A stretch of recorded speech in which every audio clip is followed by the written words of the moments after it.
We have 14 players to talk about today, Spurs fans. Buckle up. What is up, San Antonio Spurs fans? Welcome to TSR Sports. Came across this article today from SpursTalk.com where we did a Spurs big draft board and listed 14 players that we may take with our lottery pick. And there's a lot of great information on here on why we may want to draft this player or why we might want to stay away. So while I'm doing so, drop a comment down below. Do you agree with some of the takes? Do you disagree? I'm going to give my 2 cents, of course, while going over this article. Hit the thumbs up to like support the channel. Subscribe to become part of our awesome Spurs and sports community. Just real quick, this article from SpursTalk.com, I just want to share with you guys. You ask who my favorite Spurs content creator is. It's LJ Ellis over at SpursTalk.com. I love the report cards he does for the Spurs after every game. Not sponsored in any way. This is the site I go to on a regular basis. Anyway, let's get into the article from LJ. The San Antonio Spurs will have at least one lottery pick in the 2024 draft. The Spurs may receive a second lottery pick via the Toronto Raptors. San Antonio's own pick has a 42% chance of being the top 4 selections. There's also a 46% chance that the pick will either be number 6 or 7. The potential pick from the Raptors, which was acquired in the Pirtle trade, good luck to you, Pirtle, wherever you may be. He's in Toronto now, but we miss you, will go to the Spurs if Toronto lands a 7th, 8th, 9th, or 10th pick in the draft. The Raptors will keep the selection if it turns out to be a top 6 pick, so in short, it's a lottery-protected top 6. So anywhere 1, 2, 3, 4, 5, 6, not the combination of my match luggage, we don't get it. If it's 7, 8, 9, 10, whoosh, it is ours. San Antonio has a 54% chance of the pick conveying the season. If it doesn't, the Spurs also own the Raptors' top 6 protected first-round pick next season. And I know next year's draft is deeper, but the Raptors might not be as bad, so who knows if it's going to be as good of a pick. Maybe it'll be an 11th or 12th or 13th or just on the edge of the lottery at 14th. So I'm going to be greedy, and I want that Raptors pick now. Not soon, not then, now. The 2024 draft is regarded as weak, particularly on the top. Yeah, there's no clear-cut number 1 like Wemby was last year. Okay, it is, but there's good players there, Spurs fans. Yet the Spurs get the top pick for the 2nd straight season. At least, can you imagine how many people would hate the Spurs and the fan base and just anything San Antonio related if the Spurs got the number 1 pick overall again? I'm still hoping it happens. If they had it, at least the top 7 players listed on this big board would be in the running to get selected first overall. So he's basically saying the door is wide open for who the number 1 overall pick could be. But speaking of number 1 overall picks, let's start off with Rob Dillingham. Why pick him? Dillingham is the most talented scorer in the draft. Wow, that is high praise, Spurs fans. On day 1, he'll already be one of the better ball handlers in the NBA. Okay, that is, I don't know about that, but that's definitely some praise there. He shot 44% from three-point range, and Dillingham is a capable scorer on the ball or off the ball. Reasons to hesitate. He's small, lacks fundamentals, and doesn't appear to especially have quick feet. Offensively, Dillingham isn't a notable playmaker or passer for someone who has to play point guard as a pro. Overall thoughts. Multiple scouts have told me it'd be surprising if the Spurs pass on Dillingham due to his seamless fit next to Victor Wembanyama. Quote, if Dillingham is on the board, I'm convinced the Spurs pick him even with the first pick, unquote, a scout for a Western Conference team told me. And there's no secret, Rob Dillingham has said that he would also like to play in San Antonio, so match made in heaven or match made in hell, I don't know. If the Spurs pick him, Spurs fans, I would be happy with the pick. I don't know if I would take him number 1 overall, but I would be happy if the Spurs pick Rob. Trey would obviously start the season, and then late in the season, if Rob shows he's ready to go, then maybe he becomes the late season starter. This is a player that I would be happy with if we did take him, between anywhere with 3 to 7 or whatever, wherever he may fall. So this would be a good pick for our team. If it happened, it would be like, okay, great. We got our hopefully point guard of the future. Good to go. Zachary Risacher. Why pick him? At somewhere around 6'10", I actually read he's without shoes 6'8.5", but this weird thing with including your shoes and your height with the NBA, I guess he's actually 6'10", whatever. Risacher has very good positional size for a defensive wing. Risacher began the season on fire from three-point range. I think he was shooting over 43% at the start of the season. Maybe it was 48. I think she was 48 at one point. And has routinely defended point guards through power forwards in France. So he's guarded the 1 through 4. Great defensive versatility. Reasons to hesitate. Risacher has been unscorewhelming. What is that word there? I didn't even notice that when I was highlighting it. I think it's supposed to be underwhelming, but something happened there in the second half of his campaign. His shooting has dried up and he has struggled to produce. If his shooting touch doesn't return, his future as a starter in the NBA would be in doubt. Let me get to the overall thoughts. The Spurs have spent a lot of time following Risacher. He has a type of frame, youth, and two-way potential that would justify a lottery pick. Very real risk that he doesn't become more than a role player at the next level. And I know there's some concerns with his shooting. Let's not forget Devin Vassell, before he was drafted, correct me if I'm wrong, did he not change his form, like his shooting form a little bit? And there was a lot of concerns. Wait a minute, if he's changing his form right before the draft, he might be not such a good shooter when it comes to the NBA. He's proven wrong so far. I know there's some folks that aren't the biggest fan of Devin Vassell, but as a scorer and shooter, I thought he's been pretty capable. He just needs to stay healthy. That being said, Risacher, I say risk it for the biscuit. If we can draft him, especially outside of the top 5, that's an absolute home run. It's not likely he falls outside of the top 5, but one thing we can always count on with the NBA draft is expect the unexpected. When Jalen Duren fell to, 11 or 12 a few years ago, I was shocked. I thought we were going to take him at 9. He was projected to go in the top 5, and then he fell all the way into double digits. So you never know where players, teams may look at their needs, what they have, and go, you know what? Sure, this might be the BPA, best player available, but he does not fit our roster, and we're going to take that guy instead of him. We see it time and time again. It can happen again this year. Reed Sheppard, we've talked about him quite a bit, from Kentucky, not Duke. My apologies in the last video. I didn't even catch that. Why pick him? Sheppard put up jaw-dropping numbers in multiple categories. His steal rate was through the roof. He blocked a lot of shots, and he hit more than half of his three-point attempts. Wow. He was amazingly efficient on offense and had the defensive numbers of a top-tier disruptor. All sounds good so far, right? Well, there are reasons to hesitate, of course. His actual play on the defensive end was iffy. In one-on-one matchups, he struggled more often than not. Offensively, is he a point guard? It should also be noted that the freshman guard out of Kentucky had an unsightly end to his season.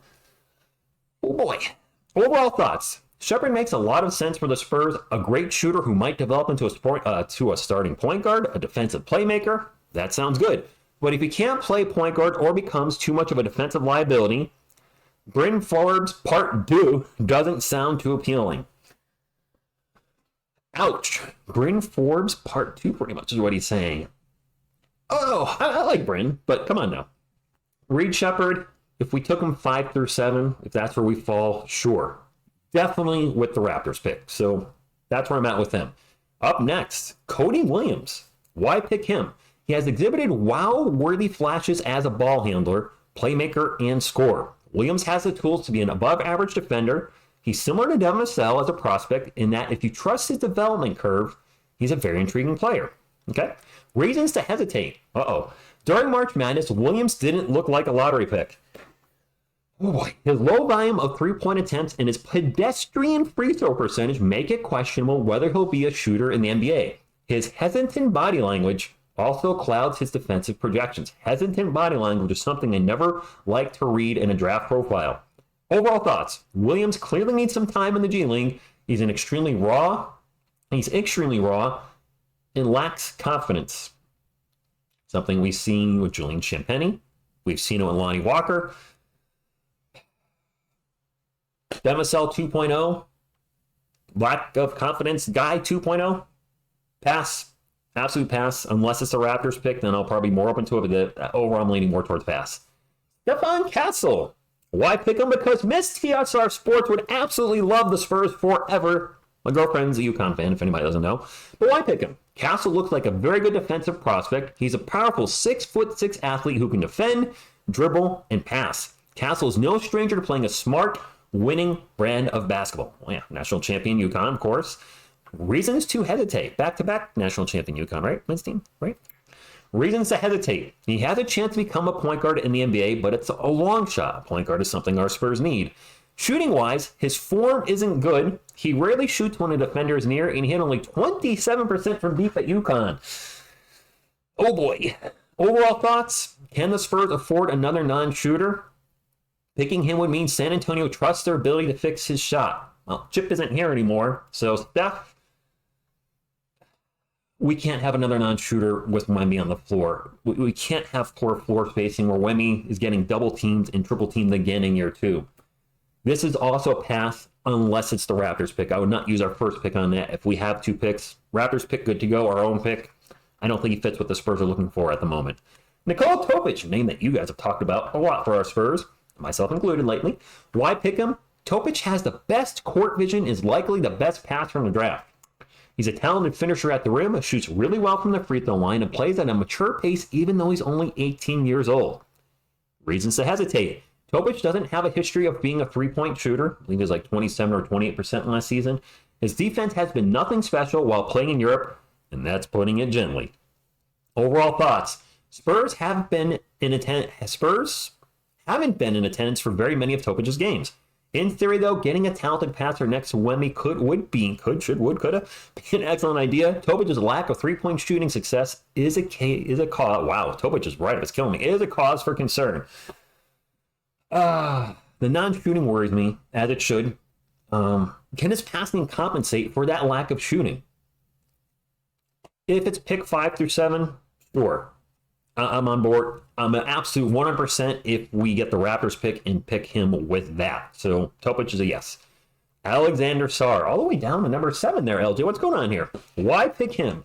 Sarr might be the safest pick in the draft. He's tall, athletic, and should become a beast on the defensive end. Offensively, he's a live body with a reasonable amount of touch. It's possible he could develop into a forward at some point in the future. All right, all sounds good. Reasons to hesitate. Sarr looks like he'll be a center. Well, we kind of already have one right now, don't we, Spurs fans? Defensively, he could form a fearsome duo with Wemby. Offensively, the fit is clunky at best. And we saw clunkiness at the start of the season with Zach Collins and Wemby starting together. Collins playing the 5, Wemby playing the 4. I think Wemby's best spot is playing the 5. Let's finish up. Overall thoughts? Even though the fit would be less than ideal, there'd come a point in the draft that Sarr would be too valuable as an asset to pass up. So obviously with Sarr, with the Spurs, with us as fans, the first thing that you're thinking of is the Eiffel Towers. We had the Twin Towers with Robinson and Duncan, and now you got the French connection, the Eiffel Towers with Sarr and Wemby. If we grab him 3 to 5, yeah, I know it might be a clunky fit, but the upside, I think, is just we would have a monster defensively, and I think there's offensive upside. From the reason I've been reading, so this is an absolute yes for me. If he somehow drops later to 5, or later than 5, and we have a pick sitting there, then yes, you absolutely take Alexander Sarr. So this is one I'm intrigued on. Could it actually blow up on our face? Sure. But I'm on board Alexander Sarr. How do you know how to say his name? Tidjane Salaun? Why pick him? He's 6'9" with a big frame and more than his share of natural athleticism. When he gets moving, he's difficult to stop. I'm the juggernaut, Rich. Okay. Salaun also has had his moments as a three-point shooter. Okay, cool. Reasons to hesitate. Salaun is basically all... If I'm saying his name wrong, I apologize. Is it Salaun? Salaun? Salaun is basically all tools at this point. He's not an especially good basketball player yet.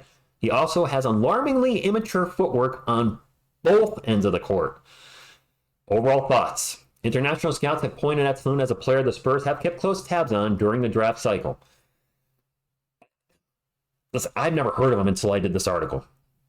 So just based on that as a name I have not heard, and I don't follow a ton of college basketball or international basketball, but obviously I know a lot of these players we're talking about. I've been researching a lot of them over the past few months. I haven't heard his name come up, so for me it's just a pass. This is wide open. No thanks.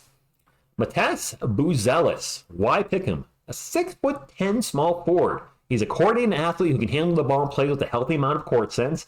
Defensively, he's not afraid to get his hands dirty, and he blocks shots at an impressive clip while playing for the G League Ignite. Cool.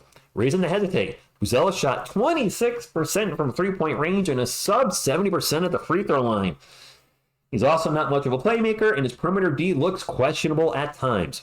Overall thoughts, Buzelis is another upside gamble. This for me is a pass unless it's the Raptors pick. If we're picking him, if we get 2 picks and we use our second pick on him, all on board. If we're only using 1 pick, probably going to pass on him. Dalton next. Why pick him? Neck was, am I saying his last name right? I've heard of him, but I don't know if I'm saying it right, so my apologies. Neck was the most impressive wing scorer in college basketball. He hit nearly 40% of his three-pointers, even though he rarely got open looks. That's impressive. While he's mostly thought of as a shooter, Neck is also athletic and has a sturdy 6'6" frame. Reasons to hesitate, he's 23 years old. That's actually old for a senior. He wasn't an especially efficient scorer either. Overall thoughts, a scoring wing who can be counted on to hit three-pointers sounds like a snug fit in San Antonio. This is also a pass unless it is the Raptors pick. Up next, UConn, U-C-O-N-N. Donovan Clingan, King Kong. Why pick him again? Because Miss TSR Sports would love our San Antonio Spurs. But that's not why they would draft the player. Why pick him? Clingan looks fully capable of being a better version of Jakob Poeltl. Hey! He's huge. He has good defensive instincts. He can pass the ball and understands the game at a high level. Okay, also won championship championship UConn, Freudian slip. Reasons to hesitate. He shot 58% at the free throw line, and it's unlikely that he'll ever become a perimeter shooter. A non-shooter. Overall thoughts? He's not the type of player you'd want to put next to Wemby long term. I agree. While a great player, that would absolutely destroy our floor spacing. We've already talked about how Zach Collins and Wemby didn't work at the start of the season. This is going to be just as bad, if not worse. So this is a pass. This just doesn't, he does not fit what our Spurs needs right now. Great player, probably going to be, but yeah, I'm kissing up to the CSR a little bit here because we're passing on another UConn player. And I accidentally said Duke like a dummy. But no, this is, she knows. He doesn't fit with the Spurs. That's a pass. Isaiah Collier, remember when he was like a top 3 ranked guy? Oh my gosh, he has fallen down draft board substantially. Why pick him entering this season? Collier was the highest rated point guard he was at a time. He gets to the free throw line a lot, and are glimpses of elite playmaking skills. Okay. Reasons to hesitate. Collier had a season to forget as a freshman at USC. He turned the ball over a ton. He didn't shoot it straight, and his feel for the game was questionable. And overall thoughts? He doesn't seem like the kind of player the Spurs would want to pair with Wemby. You know, at the start of the season, this was a player that I was like, Collier, man, I'm reading good things. I think this is the guy that I would want us to draft with our lottery pick. Now, pass. Absolute pass. This is just, no. Sorry, that's a no. Ron Holland. Why pick him? He's an athletic 6'8" wing who can put points on the board in a hurry. In the right environment, there's a non-zero chance that he becomes the best player from this draft. Wow, that's some high praise. Reasons to hesitate. Holland shot 24% from three-point range, 68% from the line, and had more turnovers than assists. He didn't appear to be interested in doing the little things needed to win games. Let me just tell you right now, after 1 year watching Wemby, that ain't going to fly. That is not going to fly, not doing the little things. Like there was another player we mentioned earlier. I don't think that's going to fly with Wemby. Overall thoughts? If the front office disregards his play on his dysfunctional G League team, it's possible that Holland becomes an option. Nope, pass. Unless we have a late pick if we get the Raptors' second pick and it's a late pick, like 9 or 10, okay, sure, maybe. But overall, I'm probably passing on this. And then last but not least, Jared McCain. Who? Why pick him? McCain is one of the top 2 or 3 shooters in the draft. He has range, can shoot in a variety of environments, and at about 89% of his free throws. He's also a low-mistake player with enough athleticism to survive. Reasons to hesitate. Defense will likely be an issue. He also doesn't project to be a point guard or even a secondary playmaker. Overall thoughts? The Spurs need shooters, but a more well-rounded shooter would be optimal. I never heard of this guy until this, so that's a pass as well. And there you have it, Spurs fans. We talked a little about our lottery odds at the beginning, and then 14 players the Spurs may take with their first-round pick.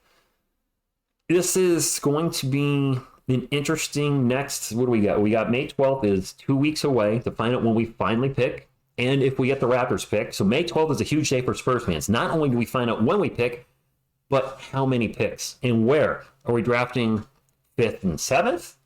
Are we drafting 6th and 7th? Are we drafting 1 and 8? Are we drafting just 7th? I mean, there's so many things that can happen on May 12th. It's crazy.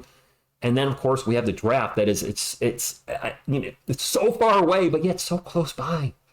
Probably one of the most exciting nights for any NBA fan, especially if you're a fan of a rebuilding team that has a high pick, like we are as Spurs fans. You sit there and wonder, like, who are we picking? Because as we were going through this article, there's no clear-cut guy that stands out. Last year, it was so simple. I did so little draft coverage last year because it was Wemby. There was no doubt when we got the number 1 overall pick, it was going to be Victor Wembanyama. Sure, there's some light rumors going around, like, can the Spurs get 2 first-round picks and both get Wemby and Scoot Henderson? Wow. Scoot right out of here, the way he's been playing. I I really don't know what's going to happen with our team. It was obvious last year. In the previous years, it was not obvious. But this year, more so than ever, I don't know which way we're going to go. And quite frankly, when you look at mock drafts, it's a different player almost every mock draft. I've seen Zachary Risacher be number one. I've seen Donovan Clingan be number one. I've seen Alexander Sarr be number one. Stephon Castle number one. I think I've seen somebody have the Spurs taking Topic at one. I mean, it's a different player. Every other day, if you do a search for 2024 NBA mock draft and look it up, there's a different top 5 guys. And I know that in one way is a little scary because you're like, there's no clear-cut top guy. But that's also exciting as heck because who the heck knows who we're going to get? I think that's kind of fun. That's a big part of the draft when you're sitting there and then you hear, what the 3rd overall pick, the San Antonio Spurs draft, and it's like, and then one or two things will happen. You'll be the happiest Spurs fan, there'll be one of the happiest days of the year for you, or you will throw something break it. One of those two. Hey, whatever, both good. So, wow, this video's been going pretty long, so if you've made it this far, thank you so much. There was a lot to go over here. I generally don't do videos this long, but I just saw LJ did a fantastic write-up for these 14 players, and I wanted to share it with you, and I do think there's a legit shot that most of the guys here, I don't really agree with the bottom half of it. I don't think there's a chance we draft them. Definitely, I don't think we draft them with our own pick, but if we have 2 picks, there's some maybes there. But the top half of this article, the top, I think Sarr stopped at what, 7? Let's check real quick. Yeah, Sarr, I think 1 through 7, which actually he said himself in the article, the 1 through 7 guys he's talking about, which were Dillingham, actually most of the guys here, Dillingham, Risacher, Reed, Castle, Williams, Sarr, any one of those guys could possibly go 1. Who the heck knows? It's exciting. I'm excited about it. And I'm going to stop taking up any more of your time. Thank you all for tuning in. Hope you're having a wonderful day. Thank you, and as always, go Spurs, go.